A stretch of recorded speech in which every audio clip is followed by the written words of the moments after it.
আজকে আমরা নদীতে মাছ ধরতে গিয়েছিলাম। দেখতে পাচ্ছেন কত সুন্দর মাছ পেয়েছি। এগুলো দিয়ে আজকে আমরা সবজি রান্না করব। তার জন্য আমরা মাছগুলো কেটে নিচ্ছি। মাছগুলো কেটে নিয়ে এখন সুন্দর করে মাছগুলো পরিষ্কার করে নেব।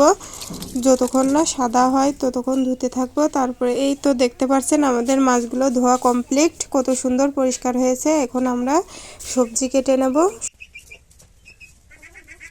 এখানে মূলা, বেগুন সুন্দর করে চিকুন চিকুন করে কেটে নেব।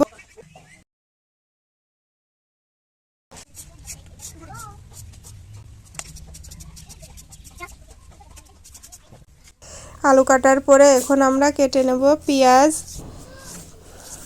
অনেকগুলো পেঁয়াজ কুচি কুচি করে কেটে নেব। তারপরে আমরা লঙ্কা কেটে নেব।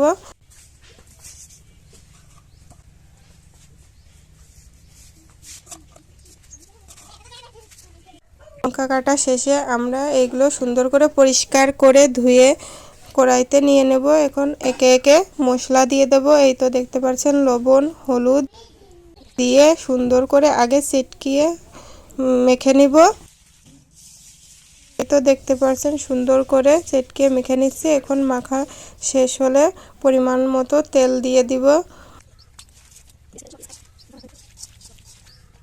এখন তেল দেওয়া হয়ে গেলে এখন আমরা সবজিগুলো দিয়ে সুন্দর করে চিটকিয়ে মেখে নেব।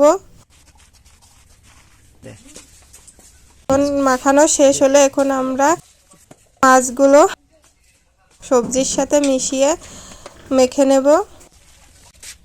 মাখা শেষে এখন আমরা পরিমাণ মতো জল দিয়ে দেব। দেয়া শেষ হলে সুন্দর করে ঢেকে আমরা চুলায় বসিয়ে দিচ্ছি। এই তো আমাদের সবজি, এদিকে গরম গরম ভাত বসিয়ে দিয়েছি। গরম ভাতের সাথে সবজি খেতে অনেক সুস্বাদু লাগে। যদি ভিডিওটি ভালো লাগে অবশ্যই ফলো এবং সাবস্ক্রাইব করে আমাদের পাশে থাকুন। ধন্যবাদ।